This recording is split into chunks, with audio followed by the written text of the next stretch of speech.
लोगों के मन में इच्छा होती है कि वे भी इंग्लिश बोलें और इंग्लिश में सवाल करें, लेकिन जब वे सोचते हैं कि इंग्लिश में सवाल करें, तब वे रुक जाते हैं, क्योंकि उन्हें पता ही नहीं रहता है कि इंग्लिश में हम सवाल कैसे करें। तो चलिए दोस्तों, welcome back to my channel. आज उनके इसी प्रॉब्लम को हम लोग दूर करेंगे। आज हम लोग देखेंगे इंट्रोगेटिव सेंटेंस, यानी कि प्रश्नवाचक वाक्य। आज हम सीखेंगे कि इंग्लिश में हम सवाल कैसे कर सकते हैं। तो चलिए वीडियो को शुरू करते हैं।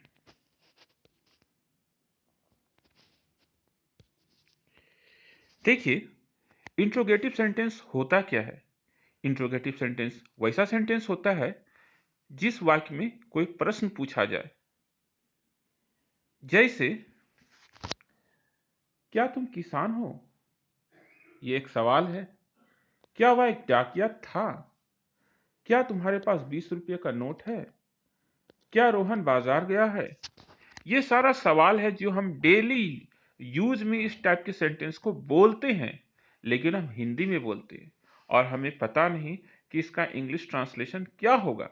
तो आज हम लोग इस वीडियो में सीखेंगे कि जितने भी हिंदी के सवाल हैं उसे हम इंग्लिश में ट्रांसलेट करके कैसे बोलें।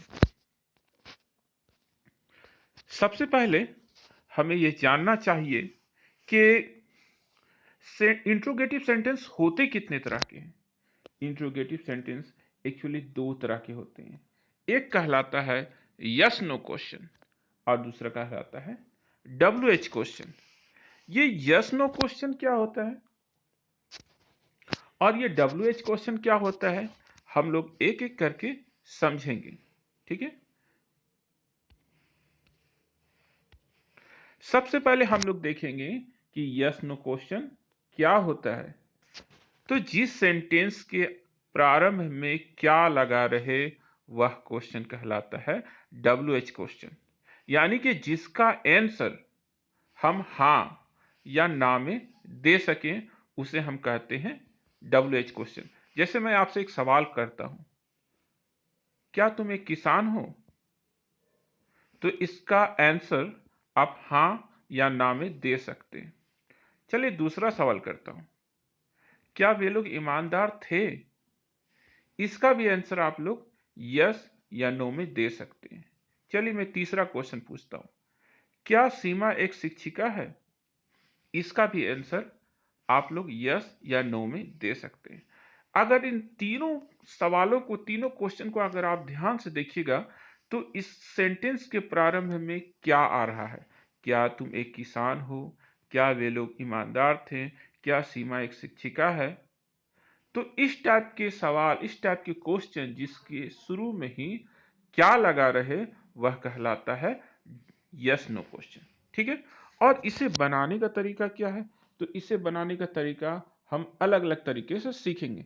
सबसे पहले हम लोग देखेंगे रूल 1। रूल 1 में क्या है? Verb to be. आप लोग अगर मेरा प्रीवियस वीडियो देखे होंगे तो मैंने आपको बताया था कि वर्ब टू बी में कौन कौन से वर्ब आते हैं। इज, आर, एम, वाज और वेयर आते हैं।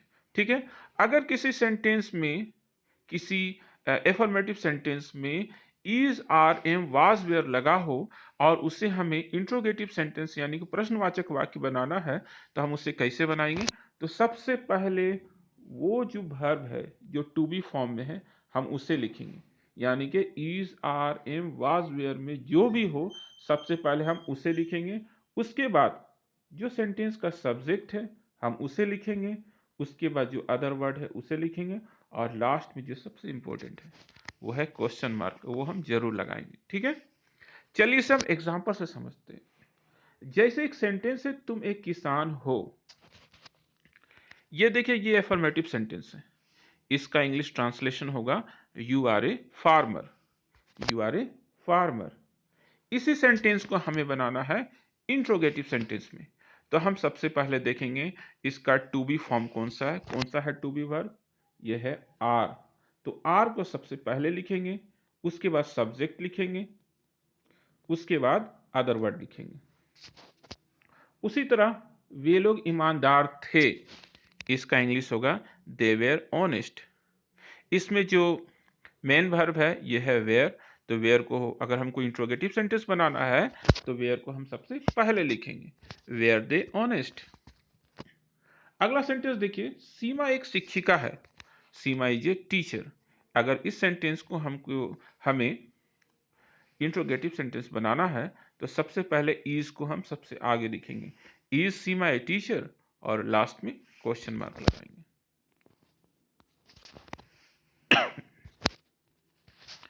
अगला रूल देखिए, रूल 2, जहां पर हैज हैव या हैड का इस्तेमाल होता है, यानी कि हैज हैव हैड जहां पर मेन वर्ब के रूप में होते हैं तो उससे हम इंट्रोगेटिव सेंटेंस कैसे बनाते हैं।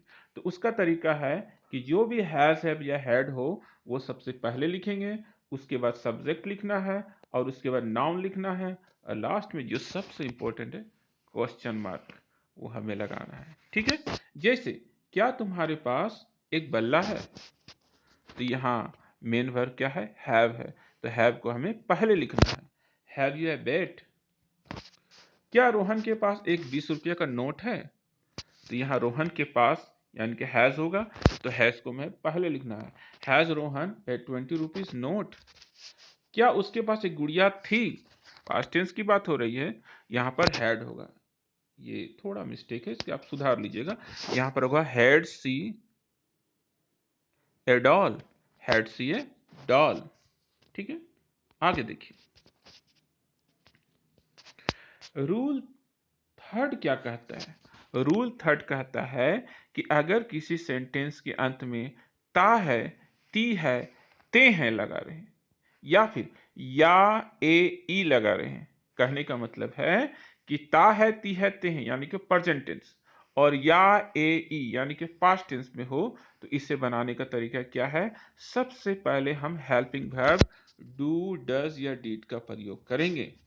अगर सेंटेंस प्रेजेंट टेंस का हो तो हम वहां पर डू और डज का इस्तेमाल कर सकते हैं, डू या डज का इस्तेमाल कर सकते हैं। और अगर सेंटेंस पास्ट टेंस का हो तो हम वहां पर डिड का इस्तेमाल करेंगे।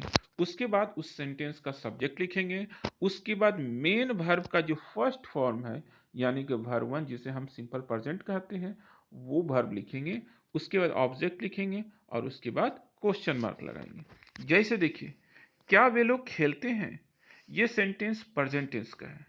और एक बात और जान लीजिए कि प्रेजेंट टेंस में या तो डू लगाना है या तो डज लगाना है। डज किसके साथ लगता है, डज लगता है थर्ड पर्सन सिंगुलर नंबर यानी कि ही, सी, इट, और नेम के साथ, नेम वो भी सिंगुलर नेम के साथ डज का इस्तेमाल होता है। आप लोग अपनी कॉपी में से जरूर नोट कर लीजिए कि हम डज का इस्तेमाल कहाँ करेंगे, ही, सी, इट या नेम जो सिंगुलर हो यानी एक नाम के साथ, यानी कि ये थर्ड पर्सन सिंगुलर नंबर के साथ हम डज का इस्तेमाल करेंगे, बाकी सभी के साथ हमें डू का इस्तेमाल करना है। ठीक है, और पास्ट टेंस के साथ हमें डिड का इस्तेमाल करना है, चाहे वो किसी नंबर में हो।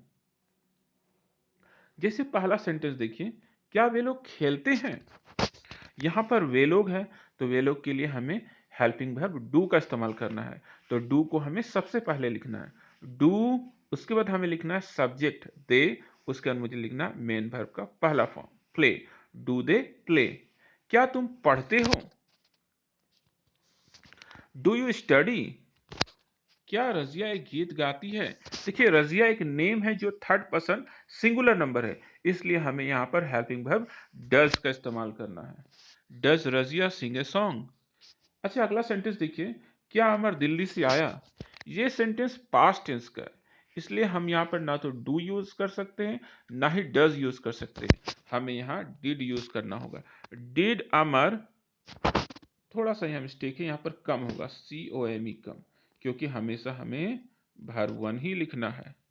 ठीक है, did Amar come from Delhi, did Amar come from Delhi. ठीक है, आगे देखिए, अब हम लोग देखेंगे WH क्वेश्चन कि हम WH क्वेश्चन का इस्तेमाल कैसे करेंगे और किसी भी असर्टिव सेंटेंस को हम WH क्वेश्चन में कैसे बदलेंगे।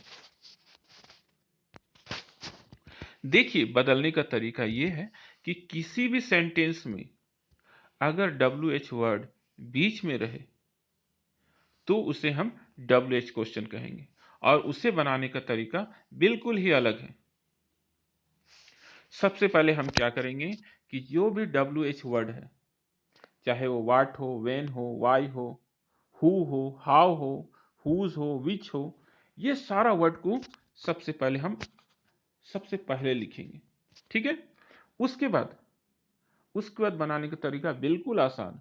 हमें करना क्या है, जो हमने यस नो क्वेश्चन का जो मैंने तरीका से बताया था वही यहाँ पर अप्लाई कर देना है।